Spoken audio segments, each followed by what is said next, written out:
Have you ever been scammed? Well, I came really close this week, and I wanted to take a minute to share the story with you in the hopes that maybe it'll prevent somebody watching this from losing their hard-earned money. So here's my story. I was selling this roll-top desk behind me, an antique desk on Craigslist a couple of weeks ago. I advertised it for $350.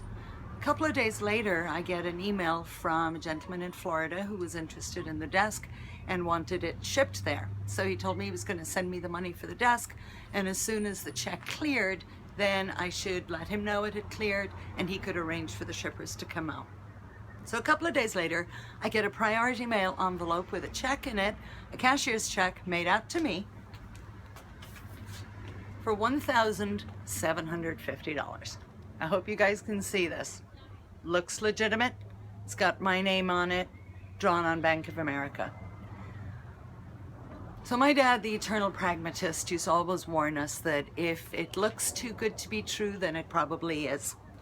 So I decided to go over to the Bank of America branch near me and talk to the bank manager there. And she told me, yeah, it's a Craigslist scam. It happens very often, and a lot of people are taken in by it, because what would happen is if I had gone to my Wells Fargo branch, yes, they would have cashed the check and given me the money. But a couple of weeks later, it would have bounced back and the money would have been taken back out of my account again.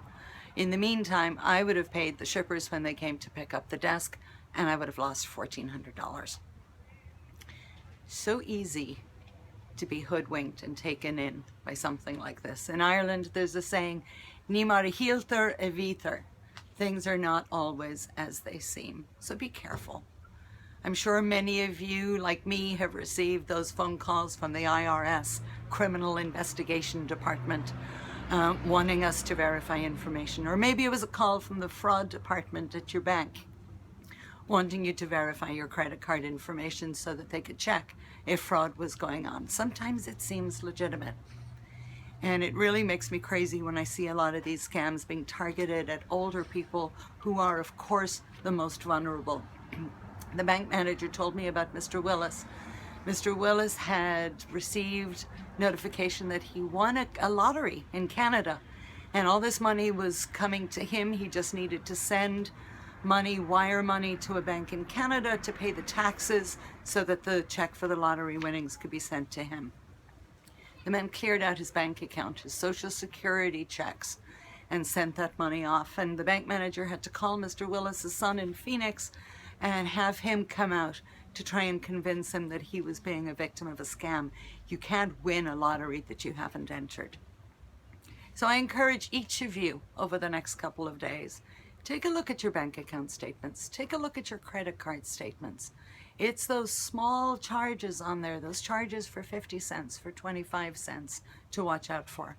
Those are the ones that are being used to test if an account is really valid or if you're going to do something about it. You'd be surprised what you'd find. One of the agents in our office checked through her last month's bank account statement and found a fraudulent charge for $600 on there.